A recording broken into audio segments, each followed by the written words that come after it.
Not every cinematic villain can be along the same lines as, among many others, greats like Darth Vader, Thanos, or the Joker. They can't all want to rule the world, save the world, or watch the world burn.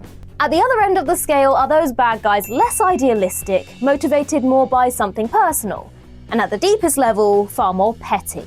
So, with that in mind, I'm Ellie for What Culture, and let's take a look at these movie villains who were unbelievably petty. Starting with Eddie Brock, Spider-Man 3. After two outstanding efforts in 2002 and 2004, Sam Raimi's Spider-Man trilogy was completed in 2007 with by far the poorest outing of the lot. The list of things wrong with the film is upsettingly long, but at the top you'd have to put that there were just too many villains. Having to balance Harry Osborn with Flint Marko and Eddie Brock meant that the latter in particular was left wanting in terms of screen time and character development. You'd like to think that with a movie focused squarely on Spidey versus Venom, there would have been a much better version of the Lethal Protector produced. Instead, seemingly squeezing conflict between the two in as few steps as possible, Brock took to church, literally praying to God to kill Peter Parker because Parker rightly outed him as plagiarizing the pictures that earned Eddie a job at the Daily Bugle. This was before Eddie Brock was even Venom, and before he knew Peter was Spider-Man. This was going from 0 to 100 on a ludicrous scale. Yes, it would have been understandable to hold a grudge, as from Brock's perspective, Peter took his job and his girlfriend from him. But to actually pray for Peter's death? Particularly as Eddie himself was guilty of plagiarism and never had Gwen Stacy's heart anyway? Kinda crazy. Gaston, Beauty and the Beast. Though some of the classics have been around for decades, Disney animation has come a long way in terms of storytelling. Rarely now, if ever, is a female lead just in need of a man, in the ways of Sleeping Beauty and Cinderella, and even as recently as Tangled and The Princess and the Frog. In this, Beauty and the Beast was kind of ahead of its time. Sure, Belle ultimately fell in love with the man who kept her captive and was, a beast, but at least she didn't succumb to the charms of Gaston like everyone else. Just because he ate however many dozen eggs a day, had bulging muscles and a chiseled jawline, Gaston expected Belle to be madly in love with him. When she rejected his marriage proposal, a more than reasonable response by the way, he did not take it well. No, Gaston was not one to handle rejection lightly, even from the woman he gave absolutely no genuine reason to feel anything but negativity towards him. He reacted first by trying to have her father imprisoned as a way to blackmail her, then by launching a full-scale attack against the Beast because she loved him instead. Again, it's not even like Gaston put in any effort at all. He just expected and felt entitled to Belle's love thanks to his own inflated ego, and nothing more. Big Dave, the Gentleman. Though he doesn't enjoy too much screen time in Guy Ritchie's The Gentleman, Big Dave, as referred to by Hugh Grant's Fletcher, is one of the main antagonists. Yes, it's Fletcher who tries to blackmail £20 million from the pockets of Mickey Pearson, but it's off the back of what was set in motion by the editor of the Daily Print. There were plenty of antagonists in the story, with motivations ranging from revenge to a dead son to general gang warfare and, of course, money. But Dave was different. The man had a gigantic ego, much like many of the bad guys on this list, and it was as fragile as it was large. When at a fancy shindig, Dave reached to shake the hand of Mickey, who refused. Embarrassed at being shown up in front of the kind of crowd he was desperate to be a part of, Dave offered Fletcher £150,000 for the kind of dirt that was going to bring Mickey's life burning to the ground around him. Over a handshake! Ultimately, his interest in Matthew McConaughey's character was ended by the threat of a rather unfortunate video, including Dave himself and a sizable pig being released.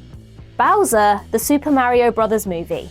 In a movie that just about no one could have seen coming, the big bad of the Super Mario universe, Bowser, showed quite an unexpected side after finally finding the superstar.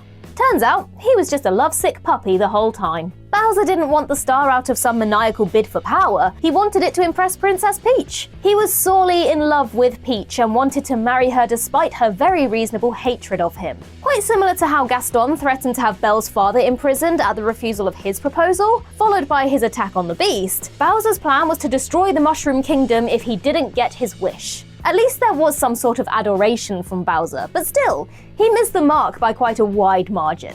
Of course, Peach rejected Bowser, and in his rage at his love not being reciprocated, because why would it have been, he waged war against the Mushroom Kingdom and in a more personal fight, imprisoned and tried to kill Luigi because he saw Mario as a rival in the race for Peach's heart. Lois Einhorn/Ray Finkel, Ace Ventura, Pet Detective. You could argue that along with the likes of Dumb and Dumber and even The Grinch, there is no movie that typifies Jim Carrey's trademark goofy comedy quite like Ace Ventura, Pet Detective. It's quite surprising then just how dark things got in the 1994 flick. There's animal cruelty, attempted murder, successful murder, and an unmitigated and hateful anger that led to such things. The root cause of this chain of events was the bitter grudge Ray Finkel held against Dan Marino over a missed field goal in the Super Bowl. Finkel had the easiest kick in the world lined up to win the big game for the Miami Dolphins, and missed. He spun out and blamed Dan Marino for how he held the ball, in spite of the entire football community agreeing that it was in fact just a bad kick.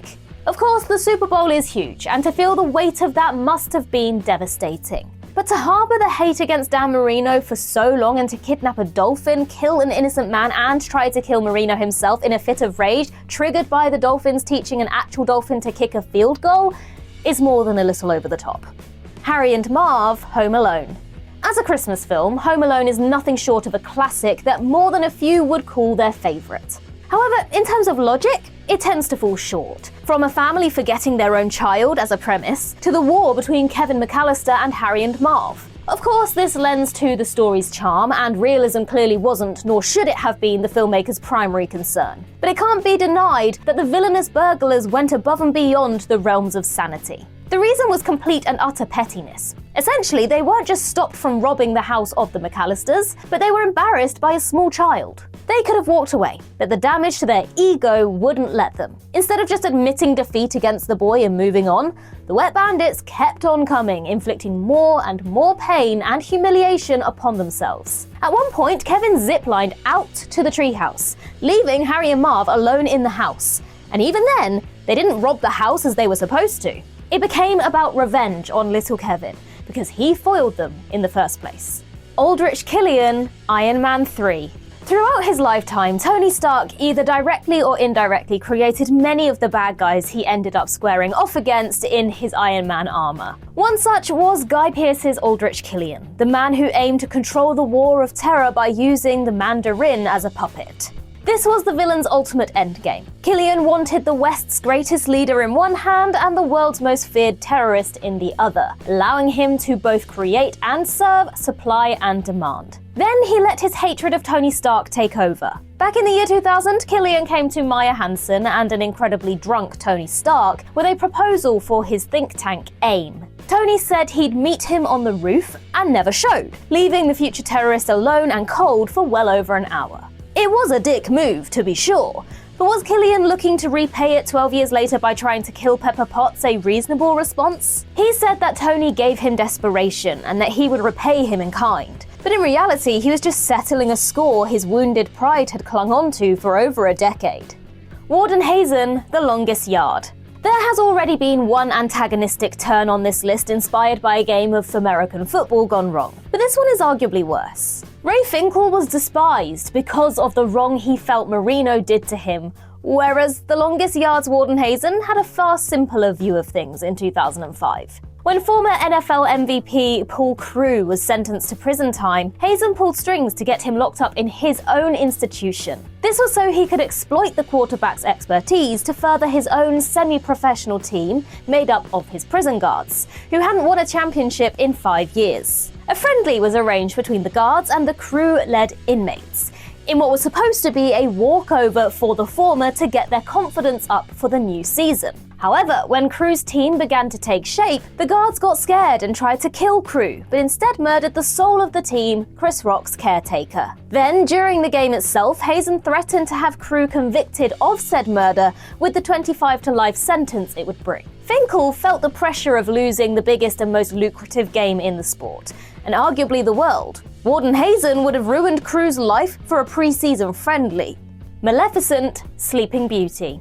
Over the years and decades, Disney has brought to the world no shortage of classic villains, from the likes of Snow White's evil queen, all the way up to the more recent Mother Gothel and Prince Hans of Tangled and Frozen, respectively. One of the greatest and most iconic rogues, though, was introduced in Sleeping Beauty almost 70 years ago. When Aurora was born, her christening was a huge event, a spectacle, and even a holiday. However, though many were invited, the evil Maleficent was left off the guest list. Something that didn't stop her from actually turning up. Spoiling the party, the villain bestowed upon the newborn baby a curse that, unless reversed by a true love's kiss, would see her die before her 16th birthday. Because she wasn't invited to a party. It would have been a horrendous response to such a thing, even if it was Aurora's doing. But she was an innocent child. Since 1959, Maleficent as a character has been explored further with 2 Angelina Jolie-led solo films, which have given more background to why she did what she did and why she already held such hatred in her heart for King Stefan and his people. But even so, killing a child over a party invitation? One of the most cruel and evil acts a Disney villain has ever committed. Surely. Yosef Tarasov, John Wick. The 4 John Wick films all follow on from each other in a pretty straightforward way. The events of each movie are informed by the previous, as the story of John being dragged back into the underworld he left and trying to get out again was at the core of the entire quadrilogy. As said, John was out, something that seemed to be impossible, and he was all but forced to revisit the life he tucked away under the ground of his garage because of one man, Alfie Allen's Yosef Tarasov. The young criminal, who was little more than a nepo baby of the gangster world thanks to his powerful father, had an attitude and an ego that far outweighed his actual personality. He tried to intimidate and bully Wick into selling him his car, and his pride was injured when he was knocked back. Now, most people may have taken that on the chin and moved on, but Yosef decided to track John down, attack him in his home, and kill the dog he received posthumously from his recently deceased wife as something to love and cherish. Just because John wouldn't sell him a car, that wasn't for sale. Quentin Beck, Spider-Man Far From Home. Here we have the second Spider-Man villain on this list and the second antagonist created by Tony Stark. The man who would manipulate not only Peter Parker but the entire world in the wake of losing their best defender. Initially appearing as a hero, helping Spider-Man and S.H.I.E.L.D. when the water elemental supposedly attacked in Venice, Quentin Beck posed as a multiverse-traveling savior, was quickly named Mysterio by the media, and became a new father figure for Peter to look up to. In the wake of Tony's death, Spidey fell for Beck's illusions hook, line, and sinker. Jake Gyllenhaal's character wasn't, in fact, from another universe, though somehow he knew that this Earth was designated 616, but we'll let that slide. But he was instead a tech genius who, like Aldrich Killian, held a hateful grudge against Stark. This time, it wasn't because Tony left Beck stranded in the cold, as Tony didn't even know who Beck was, which was arguably kind of the point. Quentin Beck didn't feel appreciated and felt Stark unworthy of his money, power, and technology, a feeling shared by his entire team. But the biggest thing that ate Quentin up was that his former boss renamed his revolutionary holographic system BARF. Cletus Kasady, Venom, Let There Be Carnage. It's not exactly uncommon for a movie villain to blame everything that goes wrong on one thing the hero did. And this is exactly how Cletus Kasady came to hate Tom Hardy's Eddie Brock. Kasady blamed the journalist entirely and without question for his receiving of the death penalty. What Cletus asked of Eddie, even before he became Carnage, was to print a message to Shriek in his next article. And when Venom noticed a pretty damning clue as to where certain missing victims' bodies were hidden, Brock instead uncovered Cletus's biggest secret, which earned him death. While you could understand some sort of rage towards Eddie, it wasn't like he really did anything wrong. Cletus literally drew where he hid the bodies on his cell wall, and it's a little unreasonable not to expect a journalist to both spot it and report it. On top of that, as Venom himself pointed out to Eddie, Cletus's fate was not Eddie's fault. He may have put the final nail in the coffin, so to speak, but it was Cletus who was, a horrific serial killer without remorse. And yet all of Kasady's problems were put at Eddie's door because he saw what the killer had put on his wall for all to see. Where's Mantooth, Anchorman, The Legend of Ron Burgundy? There are more than a couple of comedy movies on this list that feel more easily allowed to lean into the petty villain as a concept. Here, the ridiculous can be used for comedic effect and is done brilliantly in Anchorman, The Legend of Ron Burgundy.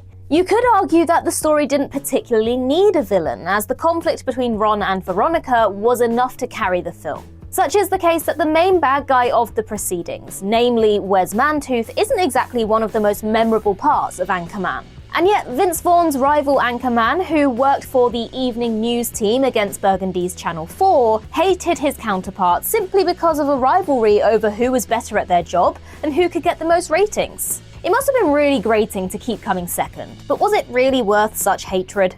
This, of course, came to a head with the infamous scene in which the news teams, not just Burgundy's and Mantooth's but a plethora, came together in a vicious brawl that saw deadly weapons, genuine murder, and Wes Mantooth's switchblade. Now granted, Wes eventually let his respect for Ron outweigh his hatred when he had the chance to kill him, but that doesn't change his actions throughout the rest of the story. Damian Anderson, Creed 3. Envy and jealousy can be great motivators for cinematic villains, especially when paired with an infuriating amount of self-entitlement, and of course it doesn't hurt if they used to be close with the protagonist. Damian Anderson had all of this in Creed 3. There were a lot of factors in Dame's turn against Adonis Creed, and in fairness, some of them weren't exactly unreasonable. When they were kids, Adonis started a fight, and when Dame backed him up with his gun, he was arrested and never heard from his friend again. However, the pettiness crept in when the two clashed on the beach after Damian won the World Heavyweight Championship. Above everything else, he resented his former friend for living what should have been his life as the big-time boxer. Yes, Diamond Dame was the boxer of the two when they were younger, but that doesn't mean that Adonis was forbidden from making his own livelihood that way too. Adonis's dad was the legendary Apollo Creed after all, and so this was always going to be a potential route to success for the son. Dame could be mad at being abandoned, certainly, but Adonis wasn't living his former friend's life. He was living his own life. White Goodman, Dodgeball, a true underdog story. There is something about a bad guy who has a genuinely compelling motive, where the audience can at least see things from their point of view, even if they don't agree with their actions. Then, on the other end of the scale, is the bad guy who is just an unmitigated arsehole. Enter Dodgeball's White Goodman. Already thinking he was better than everyone else. Hell, he based his Globo Gym adverts on such a philosophy. White was a simply unpleasant man. He was rude, he was arrogant, he thought of women as objects, and he looked down on those across the street at average Joes. White's actions throughout Dodgeball were petty on two different fronts. Firstly, he wanted to crush not only average Joes, but the people within it, for nothing more than a new car park for his own gym. Something that realistically wouldn't have affected his life whether he had it or not. Then, to compound his undeserved entitlement and immaturity, White found himself hating Peter LaFleur even more because he was rejected by Kate and assumed it was only because of Vince Vaughn's character. There was initially a version of the story where White and the Globo Gym Purple Cobras actually defeated Average Joes in the final, but thankfully this was changed, as someone like White needed knocking down more than a few pegs. The Truck Driver Duel. There are a million ways a villain could be effectively brought to life, but it takes something special to do so without ever truly showing the character on screen. This is exactly what Steven Spielberg did in his directing debut. Back in 1971, Duel created a quite ridiculous amount of fear and tension between two characters, one of which audiences never actually see. It was almost the idea of the threat he posed and what could happen that resulted in such suspense. The villain in question was a truck driver, seemingly just a normal person driving for a living, who got overtaken on the road by David Mann and decided to get revenge. No one likes being put in danger or being cut up by another driver, but the chase that this particular man gave went far beyond the lengths that any reasonable person would go to. The driver got inside the mind of Mann and tried to kill him on numerous occasions, either by driving into him or easing his car in front of a train. I mean, was this really all because he didn't like that he'd been overtaken? Syndrome: The Incredibles. Long before there were multiple superhero movies released every single year, there was The Incredibles. To this day, one of the strongest in Pixar's entire catalogue. There is a lot to love about the film, and one of the biggest is that it avoided the too often seen comic book movie trope of treating the villain like an afterthought. Syndrome was one of the best things about The Incredibles. He was a legitimate threat. He was detestable. He actively avoided typical villainous pitfalls. He had a strong connection to Mr. Incredible, and he was extremely petty. When he was a child, Buddy was Mr. Incredible's biggest fan and styled himself as Incrediboy. However, his hero spurned him when he offered his help. In the eyes of Mr. Incredible, it was reasonable not to want a child involved in stopping genuinely dangerous criminals. But Buddy just felt the sting of rejection without truly seeing the reason why. But even as Buddy grew up, he didn't let go of this emotion and spent the next 15 years building the perfect plan to become the greatest super of all time, killing dozens of others along the way. And had all gone to plan, that would have included Mr. Incredible. All because he wasn't allowed to fight a criminal with a bomb when he was a child. Shooter McGavin, Happy Gilmore. In the world of sport, as much as there are sore losers, there can also be sore winners. The epitome of both of these was Shooter McGavin. Christopher McDonald's character made himself Happy Gilmore's rival after having to watch others win the championship every year and feeling he now deserved it. Like many on this list, there was a cockiness and an arrogance about Shooter, though in this case he did have a huge amount of talent. He was a very good golfer, but with this ability came his hatred of Happy, because he was better. The story of Happy versus Shooter was something of a David versus Goliath, and the latter simply couldn't stand that he was actually being given a challenge by someone so unlike the typical golfer. He had waited forever to get a gold jacket, and now his biggest threat was someone he didn't believe even deserved to be in the sport at all. The worst thing the character did outside of hiring Donald, who ultimately tried to kill his opponent, was to drag Happy's innocent grandma into things. Shooter bought her house at an auction and tried to blackmail Happy with it, threatening her with homelessness if he didn't drop out, and leave Shooter all but unopposed in his hunt for his golden jacket. Lex Luthor, Superman. When Zack Snyder brought Batman and Superman together on the big screen for the first time in Dawn of Justice, the puzzling decision to cast Jesse Eisenberg as Lex Luthor was made, and it just didn't work. However, it wasn't just the casting that was an issue. His entire motivation and story underwhelmed. 9 years later, nothing could have been further from the truth for Nicholas Holt's version of the character in James Gunn's Superman. This Luthor was superior in every way, down to his relentless hatred of Superman. There was no diabolical or nonsensical plot, convoluted to the point of ridiculousness. Nope, instead Luthor hated Superman simply because he was jealous of him. Jealous of the attention he was getting, jealous of the recognition he was getting, and painfully envious of what he saw as an effortless life for an alien on Earth compared to his own ignored genius. Lex was so petty, he even had literal monkeys working around the clock to slander and badmouth Supes online, designed to turn the public's adoration of the superhero to his own contempt. However, none of it meant much in the face of him being mauled by Krypto, did it? And finally, Percy Wetmore, the Green Mile. Percy Wetmore doesn't even come close to being the worst villain of the Green Mile, a title that of course goes to Sam Rockwell's Wild Bill for the murder of 2 innocent young girls, the murder that John Coffey was wrongfully put on death row for. However, that doesn't mean that Percy wasn't utterly reprehensible as a person. The outlier of the team that watched over the mile, the rest being Paul, Brutus, Dean and Harry, who were as close and tight-knit as a family. Percy saw the job as a stepping stone to something bigger. This was thanks in large part to his highly placed aunt. As such, Percy was arrogant, he was egotistical, and he believed himself better than the other men in his team. This he proved to be false when he deliberately fried Edouard Delacroix in the most heinous manner possible. Percy wanted to kill a man in the electric chair, which gives you something of a sense of the man. But knowing full well that the sponge placed on top of the dead man's head needed to be wetted, he put it on dry, which essentially led to the brutal image of Del being sizzled, scarred, and set alight before dying. And the reason for such a death? Because Del laughed at Percy when he wet himself out of fear of being grabbed and attacked by Wild Bill.